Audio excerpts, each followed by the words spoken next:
This week, we take a look at the cult hit Pitch Black. And along the way, we ask, is Riddick an anti-hero or just a straight-up villain? Why is a Muslim preacher traveling across the galaxy with 3 young men? And just how easy is it to build a career in Hollywood playing the same 3 characters? Let's get a shine job and go for the sweet spot in this edition of Force-Fed Sci-Fi. Hello, thanks for tuning in to another awesome episode of Force-Fed Sci-Fi. My name is the shine job Sean Michael Culp, and along the way is... I guess by default, the booze hound, Chris Rupp. The booze hound? I guess you could be the Merc, right? No. I mean, Yeah. I identified more with the Paris, the character who had a sarcophagus filled with booze. The booze. But isn't he like a pansy throughout this? Well, I identify with some aspects of his character. Oh, well, I guess it I mean, shows if I us were going a on great deal about who you are, Chris. If I were going on an intergalactic trip, I would definitely have a carton or a trunk full of booze. Booze? You know what? I totally agree with that. Why not be drunk when you go and travel abroad? Yeah. So as Sean mentioned at the top of the show, we are discussing the 2000 cult classic Pitch Black. This is a cult classic. Yes, this is the definition of a cult classic. Sean likes to throw that term out willy-nilly on the show, but this certainly applies this week. Faux shizzle. So let's break down the synopsis. Synopsis, man. All right. So when an intergalactic ship crash lands on a planet with a seemingly never-ending day cycle, the remaining crew and passengers, along with an infamous murderer, must figure out a way to survive in this desolate environment. However, when they discover that this planet is infested with dangerous creatures who hunt only in darkness, the mission stakes are increased, and when an eclipse threatens to endanger them all, they must escape before it's too late. So, cool premise, right? That sounds amazing on paper, and it's literally what happens. Yeah. Super basic, super easy. Pretty, straightforward film. Straightforward. Mm-hmm. Yeah, and written and directed by David Twohy. Who, I guess he wrote The Fugitive? Yes. Which I think would be more of like the best. That's probably the peak for him writing-wise. Which is surprising because he's kind of made his bones in science fiction films. He wrote on Alien 3. Critters 2. Yeah, not Critters 1. Critters 2 is his credit.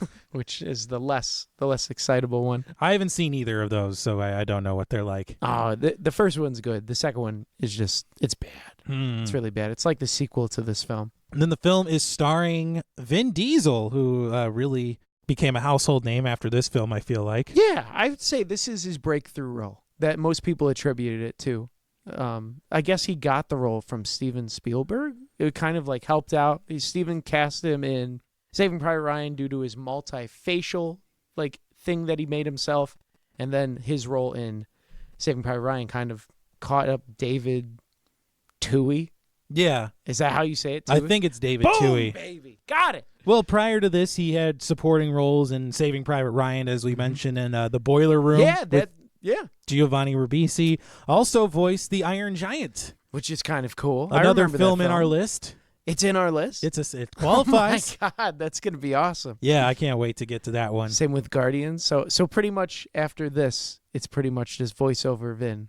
Pretty much. Unless we do Babylon AD. Also starring Cole Hauser as Johns, who is a real D-bag? Yeah, I guess he definitely has some serial killer tendencies, I would say. Well, he's a merc. Yeah. He just pretends to be a cop. Yeah, more of a villain than Riddick is, but Cole Hauser crushes he's great playing the heel in just about every movie he's in. And it's a young Cole Hauser. I think he's like 23, 24. He's one of those guys like Paul Rudd who's able to pull off this eternal youthful look. That's true. Paul Rudd never ages. Whatever fountain of youth they're drinking from or whatever vegan cocktail they've come up with. Whatever plastic surgeon that gives them Botox. Yeah, I kind of want that recipe, not going to lie. So would you say this last guy on the list is a legend in No. movies? You don't think he's a legend? He hasn't done any like big time movies. Big time movies? All right. Although one guy I would consider in this cast to be a legend, I would say Keith David as Imam. That's what I was going to say. Keith David. Wouldn't you consider him a legend? Oh, Keith David is absolutely a legend. Because his career's gone TV, movies, and video games. You've probably never played him, but Mass Effect.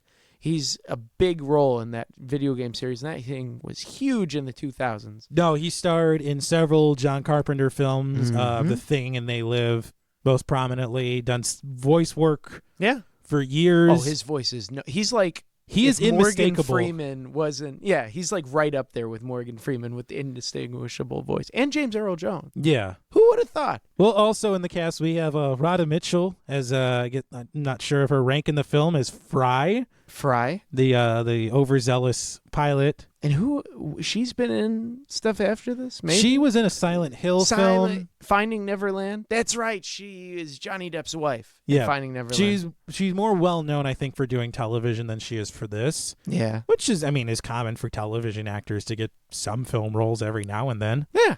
Oh, yeah. Why not, man? Get that paycheck. And then the cast is kind of filled out by a ton of Australian actors. Like Owens is played by an Aussie. So is Jack, Shaza, Zeke. They're all Aussies. That's because this whole film was made in Australia. Yeah, made in the middle of an Australian desert where they also filmed Beyond Thunderdome. Yeah, they got the pretty much 4 people that are the big stars, and they're like, all right, budget. Who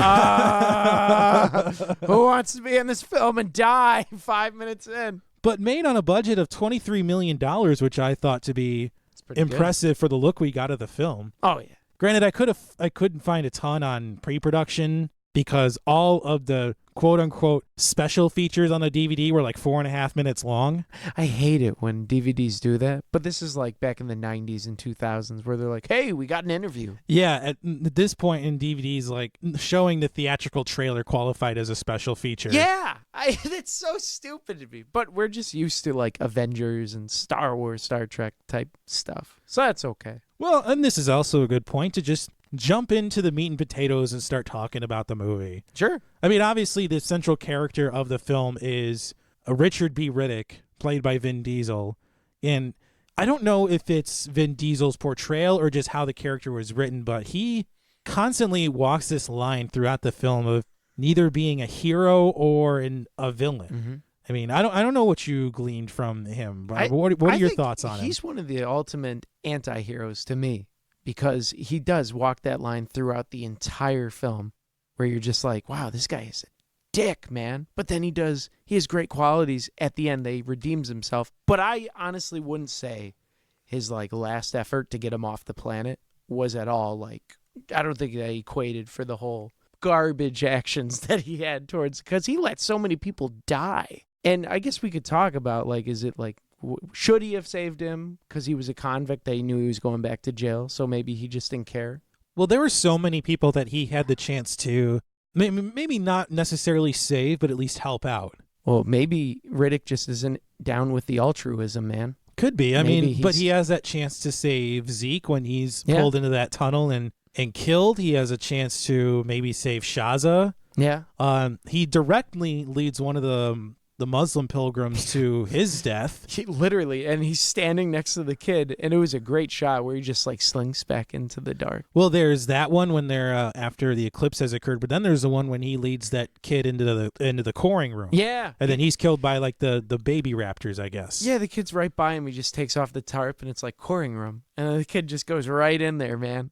Oh, JK. Then he has a hand in Johns' death, but I felt that regardless of what happened to the other characters in the film, him and Johns were going to duke it out at some point, and Johns was going to be the loser in that fight. They had to. There's just too much of a track history between them, because Johns, he has that scene with Fry where he shows her the piece of his, what would you call it, shank? That's like it's the scar that he has on his lower back, but because of where the knife was stuck, they couldn't remove it all. Yeah, because he went for the sweet spot, but it broke off in there, so he has to take the morphine for the rest of his life. But I could see they just like had that relationship that went back so far that there's no way that both of them were getting off this planet. Yeah, it's this weird combination that Johns has of getting a big payday and revenge that he wants to see Riddick burn. It is fascinating. I felt like Johns, Riddick, and then a little bit of Fry were kind of the big proponents that drove this film, that you really got to know throughout. Definitely the actions of Fry are what led them Yeah. to be on the planet in the first place. But again, she's not very likable either because No. she considered barbecuing all of the passengers just so they could land safely on the planet. Yeah. She wanted to eject the entire cargo out. And it wasn't for Owen, I guess? Owens, who stopped her from basically ejecting the entire cabin. And then he dies. Yeah. He gets shrapnel right in his chest. Everyone who tries to do the right thing and everyone who's just reprehensible in this entire film is killed. Yeah. It's terrible. Like, the only two people who come out alive in the end are Imam and Jack. Yeah. And they're both neutral good. Like, they don't do anything that's necessarily good, and they don't do anything that's necessarily evil, and yet they come out alive. Yeah. And Riddick is the only one who's left. But again, like, what is he in this movie? Is he the hero or is he the villain? He just he plays jump rope with this line, I would say. I think that's why people like from the cult following really enjoy his character, because he's not someone that you could just pigeonhole into. He's always going to do the stereotypical good guy or the bad guy. He's kind of like Han Solo in a way, but just more gruesome. He's like when Han shot first before we got the rewrite. I don't know if I exactly agree with that, because Han does redeem himself in the end, where he goes back and saves Luke and assists the rebellion. But so does Riddick. But after, well, kind of. But I guess that's kind of the thing where, was he initially going to go back and save them, or was it Fry showing that she was crying, and literally couldn't, like she was on the ground because she couldn't step forward onto the ship? Riddick was perfectly okay with leaving them on the planet, so I think it has more to do with Fry trying to appeal to him more so than anything else. It wasn't until Fry said, "Hey, I'd die for them," that he was like, "That's interesting." And then that was the moment that he wanted to go and save them. I don't think Riddick had ever experienced or known what that's like. To see someone that could just put their life on the line for total strangers. Yeah. That's probably why I think he's such a fascinating character. He's been abandoned by everyone else in his life. I mean, we don't get a ton of backstory with Riddick in this film, at least. But I think it's just so shocking to him to see somebody who is willing to put their lives on the line for people they hardly know, like you said. And he's just like, whoa, like there's more to life than just being a solitary creature. Him and Fry are the stark contrast throughout the film. She tries to help people throughout and like lead them home, whereas he doesn't take part. I think that's what David did a good job with writing the script. I think he focused more on the relationship between Johns and Riddick and Fry and Riddick. And I think he focused more on that triangle than he did on anywhere else in the film. I mean, and it definitely shows. Oh, yeah. Well, they're the most interesting characters. Did you like the shoehorn of Jack being a female? Or did that feel just like pushed, or I don't know. Have you seen this film prior to this I had, viewing? yes. Okay. I don't know if that was exactly a big needed. surprise, I mean, it was one of those, it was a curveball moment that, I mean, granted, at the time, if you see this for the first time, I mean, it's just like, whoa, she's a girl now? What? Like, what? And it was like, did they just make her the plot point? Because that's why the animals are chasing them, because she's got her period. Well, I think they were going to chase them regardless. Right. Because, hey, it's food. But they got their scent from the blood. And so I guess no one had scratches except Jack doing her thing, man.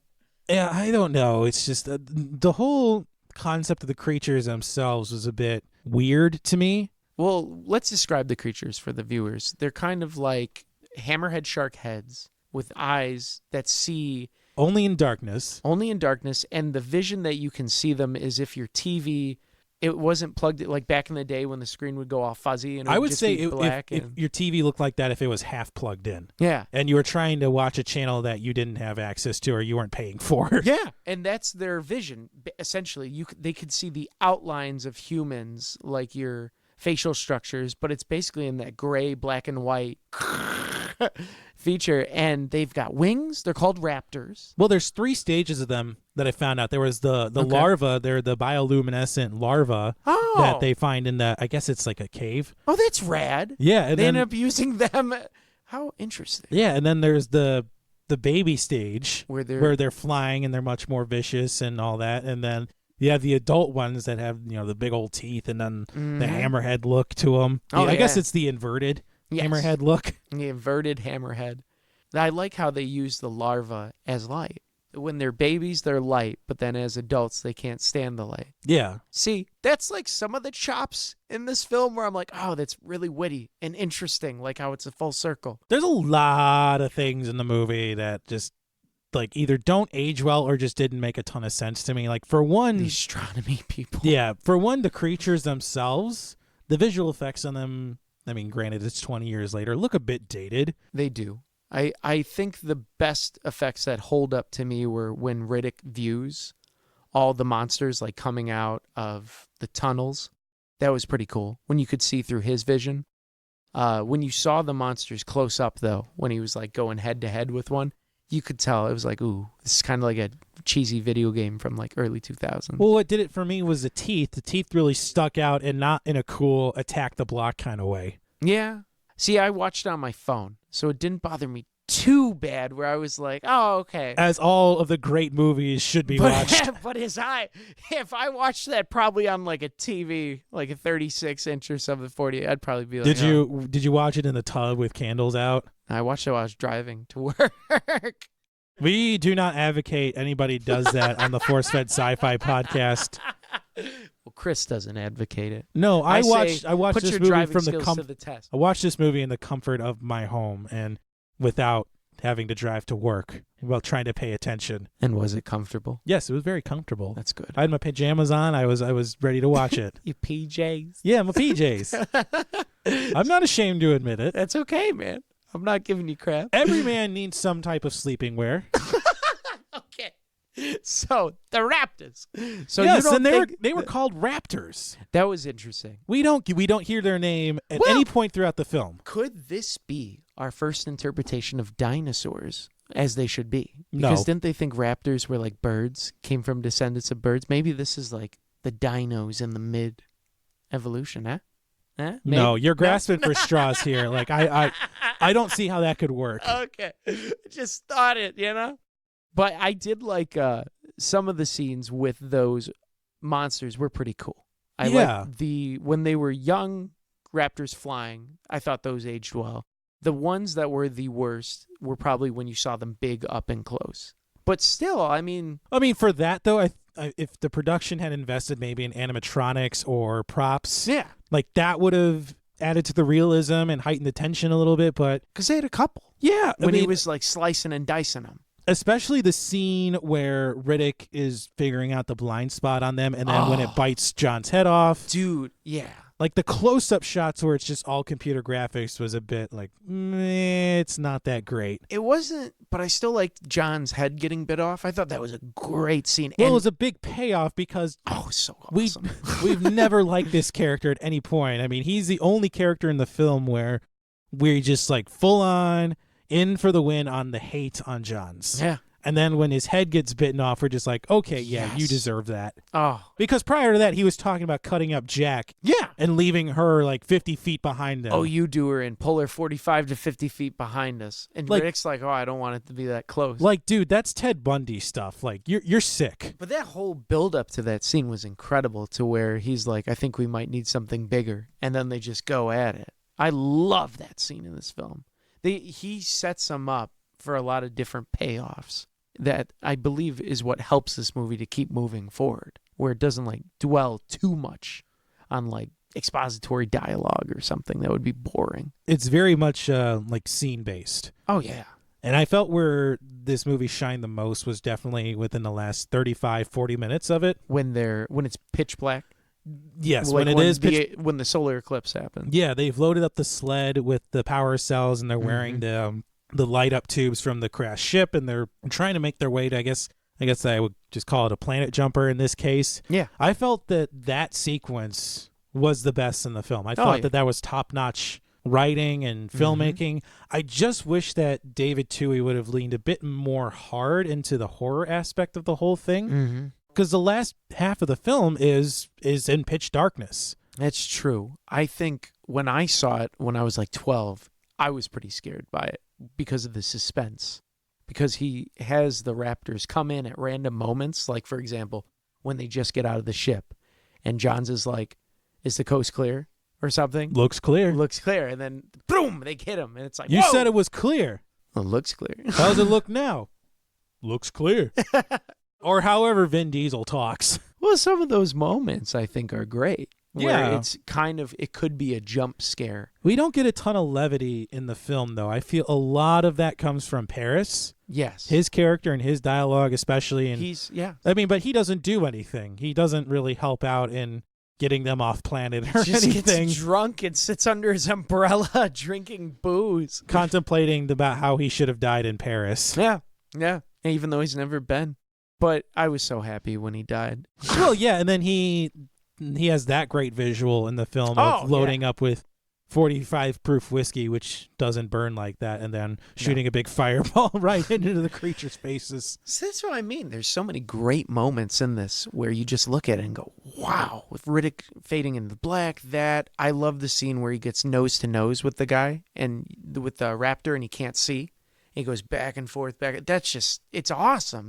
This is art, baby. Well, it's survivor mentality is what Riddick lives with. He does. Throughout his entire life. And he says it in the opening scene when he does the voiceover. Like, it's only your animal instincts that keeps you awake through cryosleep. Must be why I can't sleep. Yep. Exactly.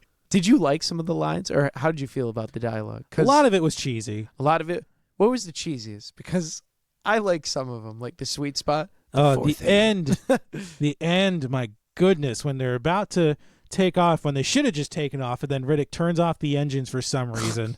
And then Jack is looking at him like, well, what are you doing? Like, we can't leave without saying goodnight. Yeah. You know, I expected him to put on his goggles. Yes.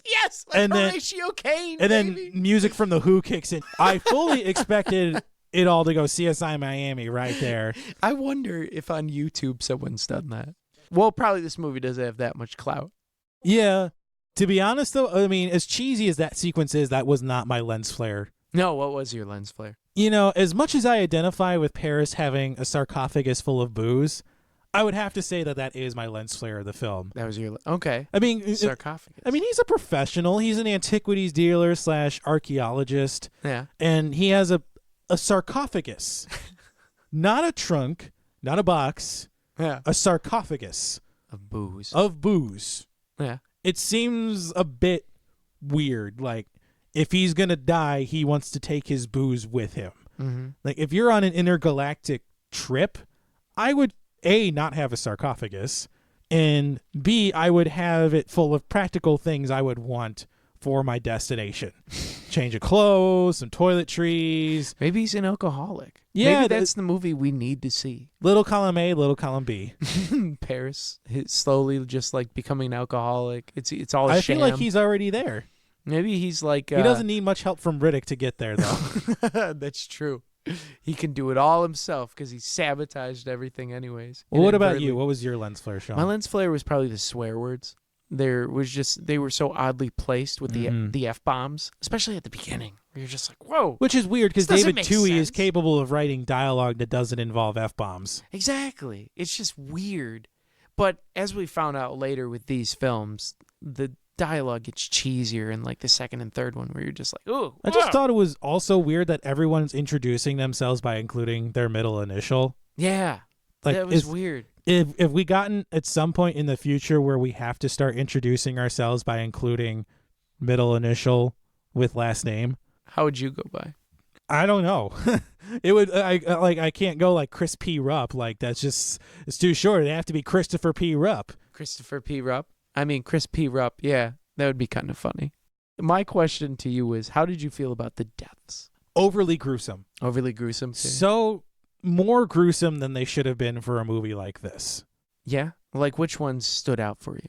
I would say Shaza's death for one. Okay. Zeke's death really occurs like off screen, and that's the first real death that we get in the film. Mm-hmm. No, random red shirt is the first step. Oh, right? yeah. That's it. Our Red unanimous red shirt is the random unnamed passenger who comes up to the crash ship, be like, "Oh, I thought I was the only one." Then Zeke shoots him 3 times in the chest and just explodes gore and viscera all over Shaza and Jack. Like, and they don't scream or anything. Like, dude, what is wrong with you? The definition of a red shirt. Yes, we got one. Yes, I feel like Zeke was just looking for an excuse to actually kill somebody. Yeah. Well, because what's the first thing he says when he walks up? He just nonchalantly says, "I thought it was Riddick." Like, dude, you've seen Riddick. Know what he looks like. He's a bald, jacked man. This guy was large, old. Like, wearing white. I know. Riddick's wearing all black. And all he'd do is turn around because Riddick was sitting in Paris's chair with the umbrella chugging his booze. And if it actually was Riddick, you wouldn't have seen him. He probably would have just killed everyone, and then you would have discovered the corpses later. That's true. Because he is the stealth master. I mean, Riddick is probably like human predator. Yeah. Oh, yeah. I'd have him on my hit squad. If I wanted to eliminate someone, I'd be like, you. So the deaths were gruesome for you. So gruesome. Then there's also definitely the religious pilgrims. They are reserved some of the worst deaths. Because one dude gets like chopped in half, right? Yeah. And then the other kid, he's gets bifurcated in the torso. Yeah. Oh, yeah. And what was the little kid? He gets his eyes eaten out and like his whole like skin peeled off his face. He gets flayed pretty much. Did you watch the director's cut? Yes. Okay, so yeah, they open the door and just his body falls. Skinless, eyeless body just falls down. Ooh. And then the last one is just strung up by the neck and dragged away from the canyon wall. Yeah. I mean, obviously he's going to get eaten and bifurcated, and his eyes are going to get sucked out probably. Like the chick who gets cut in half. Yeah, Shaza. She gets taken away by the babies and eaten and torn in half. Like, you didn't have to do all that. I feel like if you just like her legs are still kicking. If you just dragged her away, yeah, and like she's going to die because she's getting dragged away by thousands of the baby raptors. Like, yeah, hers was probably the worst for me. Yeah, when I saw it, I was like, ugh, that sucks. Just because she like did it to herself.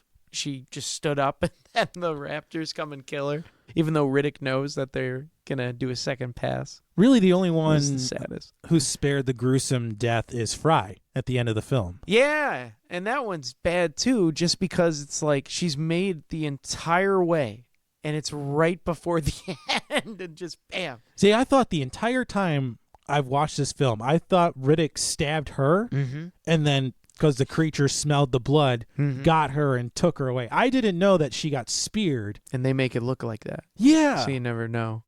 Yeah, she gets speared. Like, that's confusing. I know. See, when I first watched it, I thought it was either Riddick gets stabbed or her. I never thought that he stabbed her. To me, it just didn't make sense plot-wise. Why would he come back, save everyone, then be like, ha-ha, ha-ha, stab. It's like, what? You psycho. Then I would totally agree with him being the straight-up villain. Because it'd be like, this man's a monster, literally. But that death always stuck with me. I'm like, man, she's such a good character. I would have loved to have her in the second one fleshed out. But she served her purpose for the film. Yeah, so maybe, she and Riddick, hook up and have a couple, murderous babies. Right? Well, it just feels like in every one of these films, it's like he finds some chick that always dies. It's like Matt Damon in Bourne. Yeah. Bourne series, like the Matt Damon finds a girlfriend that always dies. All right. So deaths here's another question I got for you. So the big decision John does in this film is he lets Riddick go. Like, he takes off the cuff. Would you have let Riddick go? With everything you knew up to that point. It's a life or death situation. If I were John's, I probably would not have treated Riddick as harshly as John's does. Especially at the end. He has so much undisguised animosity towards him. Oh, yeah. And you just know that they're going to clash at some point. And you know one of them, more than likely John's, is going to die. And you're in a life or death situation, and you're going to be mean to the one person who gives you the best chance of getting off the planet alive. Yeah. And on top of that, you're still going to be a garbage human to everybody else in your party. I mean, if he were in a D&D clan, he would have been kicked out. I mean, he shoots drugs into his eyes. He took the drugs that could have eased Owen's passing. You find that out at the end. He doesn't he does his drugs out in the open. Yeah. You don't see him like close the shipping container and be like, don't come in here. As you'd think, but he's like, "Oh, I'm doing this willy-nilly, baby. Come and watch me do morphine." Steal the morphine. Which I understood a little bit. It made some sense because of the piece of, the shank in his back. But still, like, throughout the film, I felt he became rude. Like, the animosity developed more so because he was strung out. And once he wasn't viewed as the leader anymore, because all of his plans were just crap, and Riddick started actually taking control, it was kind of like a jealousy thing, too. Yeah, once he realized that He was ineffective. wasn't in charge. I mean, he just started throwing out every single like weapon he had. Like he turned around. Yeah, he tried to turn the group against Fry when he said that she was going to barbecue you all. I know. He tried to turn the group against Riddick, Fry. I mean, it was horrible. He was saying crap to everyone. The Holy Man. It's like, how can you be mean to the Holy Man? Holy Man was just telling everyone to pray. Well, granted, the Riddick entire film, like, God is good. Granted, Riddick does the exact same thing to everybody too. Yeah, he does, which is that is true. Like the only one he's not mean or nice to is Jack. That's only because Jack is doing everything she can to copy Riddick. Yeah, she literally shaves her head and gets goggles. It's hilarious. Like, how do you like him that much? I understand. Is it like a role model thing, or is it like this weird, like, schoolgirl crush? I don't know. I understood because It could be both. when I was 12, 13, I wanted to be like Riddick too. I thought he was cool, man. I was like, this guy's awesome. He doesn't bow to no one. You were gonna shave your head and get a shine job? Yeah. Well, for like when I was 12, 13, I'm like, that would be so cool, man. Being able to see in the dark in case anyone sneaks up. I don't know. I thought it was an awesome character. I do have a question about the planet they were stuck on. Okay, throw it at me. So, if this is supposed to be like some type of geological survey outpost, okay, wouldn't you think the planet would have a name? Yeah, that is a big question. They keep saying the whole time, like, this is a no-name deserted planet. My reasoning for that is probably because all the people that got there were killed off before they could send the info. Oh, and my thing, too, if this eclipse is supposed to last for a long time, why aren't there any logs or journals or anything that says, like, hey, we're being killed by all these creatures? Right. Like, come on. Yeah, I don't know. I took that as just them fighting. The characters are so selfish that they didn't care. Because when they got to the geological survey place, the plant, the first thing they went through was water and food. They did not care about the people and where they went until one of the pilgrims dies. And they're like, whoa, where are these things coming from? Then they saw the bones, and then they realized, oh, crap, these people all died. But you'd think that they would take the time to, like, look through the journals or something. No, all Johns did was drop a flare down there, and I don't think they saw any of the bones. And it's like, oh, look, that's a deep hole. Riddick did, though, I believe. Yeah. And then he was like, ooh. Looks like it's where they all ended up. Yeah. My Riddick sounds a lot like Rocky, apparently. All right. People don't leave their clothes on hangers in photos. If they're trying to escape. Right? Exactly. Well, that wasn't the only gripe that people had with this film. Are you ready for This Week in Toxic Fandom, Sean? Oh, yeah. Bring on the toxicity, baby. So, once again, we have astronomy pedants that rear their heads. So, the twin suns shown being blocked out by the ring gas giant are shown to be at the same location relative to one another in space. This is not possible, as their gravity would have them tidally locked and thus would have destroyed them and likely half of their system. While it is possible that they would occasionally align, to do so more than briefly would tear them apart.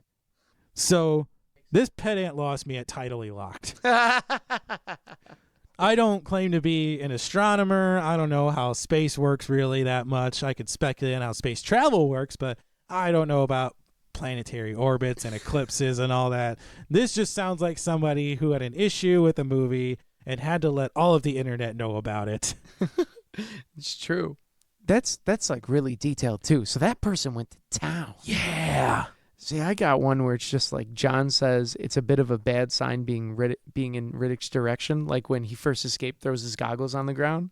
So they're like, where did he went? And John says Riddick went towards the sunrise. Well, the person responded with, there's 3 suns, 2 opposing and 1. They couldn't have possibly known which one is sunrise and sunset, morning or afternoon or any of it. Yeah. Because which sun is the direction that he's going?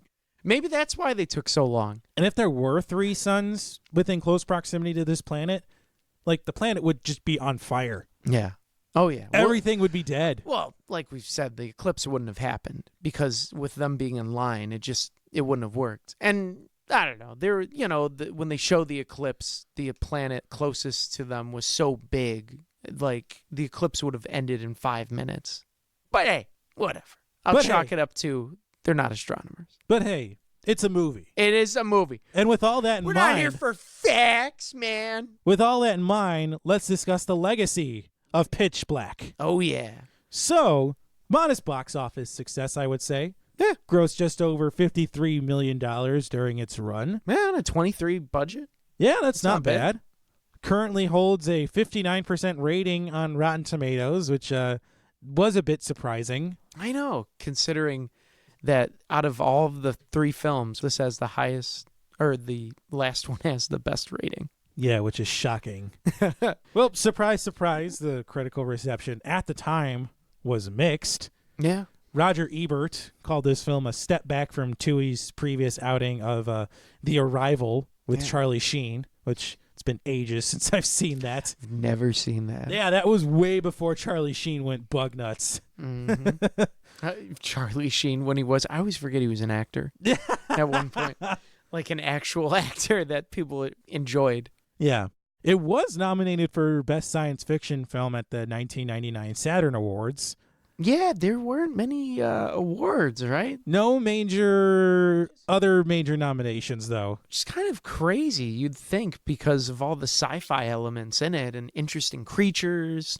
But yeah, as Sean said, this film has gone on to have cult success centered around the character of Riddick. They made the Chronicles of Riddick, and the budget is huge. They gave it like $110 million. Yeah. Especially for a film that, it was modest success, but as a lot of people know, the Chronicles of Riddick was a box office failure. Yeah, they tried to turn Riddick into like this dark Luke Skywalker type figure, and it was not going to work for this type of film.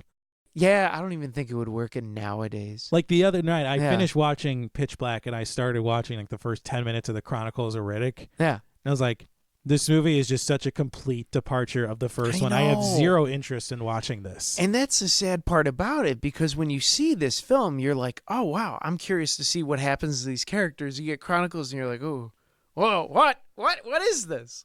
And then they made Riddick. So, yeah, we have 2 standalone sequels following the success of Pitch Black. There's a 3rd sequel film that's currently in development with David Toohey directing and Vin Diesel returning to star as Riddick, but there's been no release date that's been confirmed. Yeah. But there have been several rumors of television shows in development as well. But, again, there has been no plot details released and no mention of any cast type, so it's unlikely we'll see any type of television show. Probably not. I don't know if it has the clout.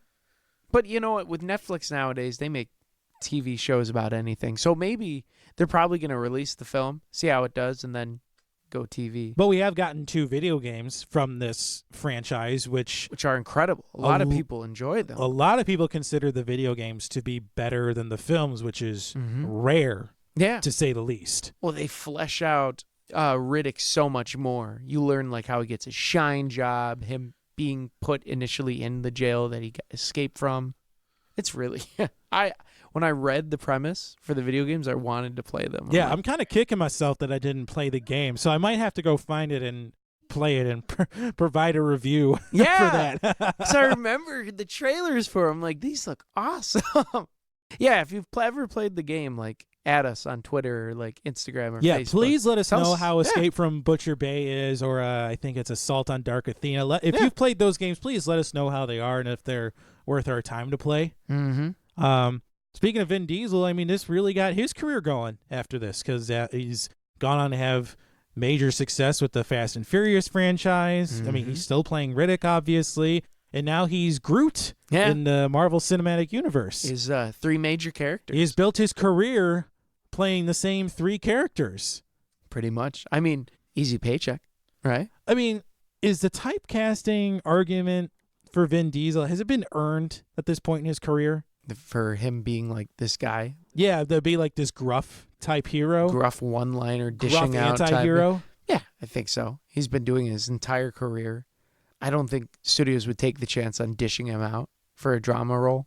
I mean, the last drama role I think he did was like in '06. Yeah, I think he played some mobster who was defending himself in a court case. Yeah, and Roger Ebert apparently loved that film. Or it's called Find Me Guilty. And I've seen it. Really good film. He has acting chops. But I mean, if you're making money, basically phoning it in, and your paycheck's like millions and millions, I'm not going to, He's got a family and kids. Yeah.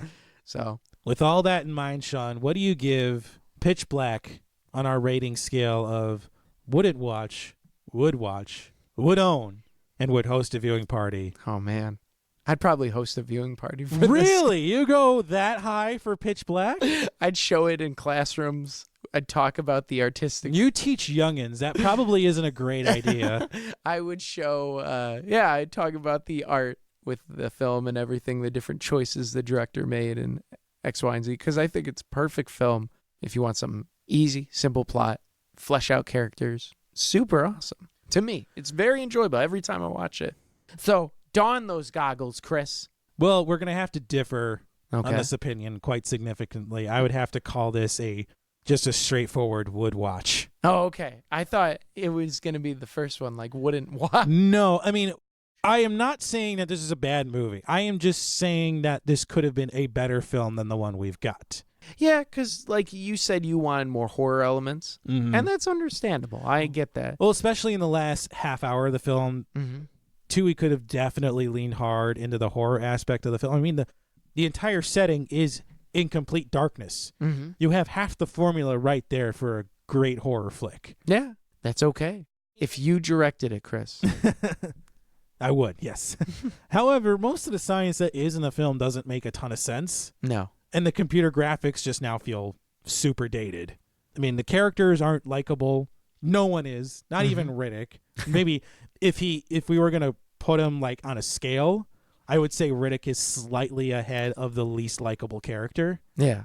Well, I guess for me, the likability of the characters is, I think they're unlikable because of the writing, and that's good to me. Whereas if they're unlikable because the writing sucks and the acting sucks, then I'm gonna hate it. But yeah. I think the writing's great with these guys. I'm like, yes. However, I do feel that because this is the start of a franchise, and the subsequent sequels that we got and the quality of those films, it really diminishes this film. It does. Because you see that this is the start of a trilogy, and then it makes you want to watch the second film as I did, and then you realize it's totally different than this one, and it makes you shut it off. Yeah, because you're like, what is this crap? And then the third film is essentially the same film as Pitch Black, just on a different planet, and substitute the darkness for water.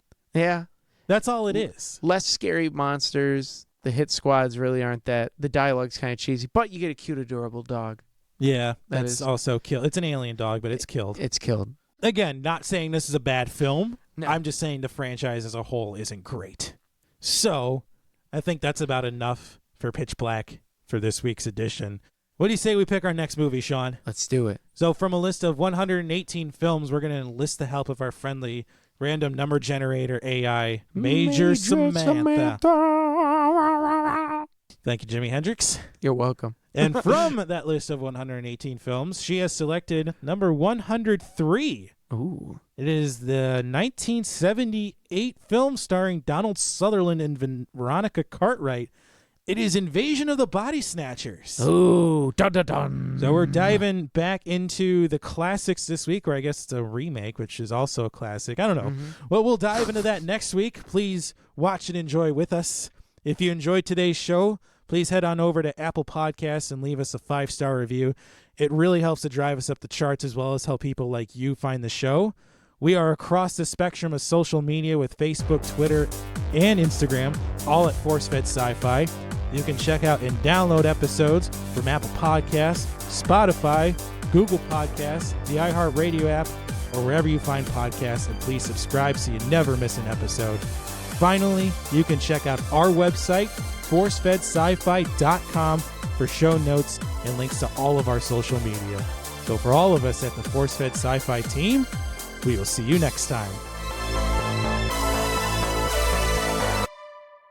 Force-Fed Sci-Fi is written and hosted by Sean Culp and Chris Rupp. Website design, associate producer, and editing by Jeremy Keski. Artwork designed by Mike Berger. Theme music composed and performed by Custom Anthem.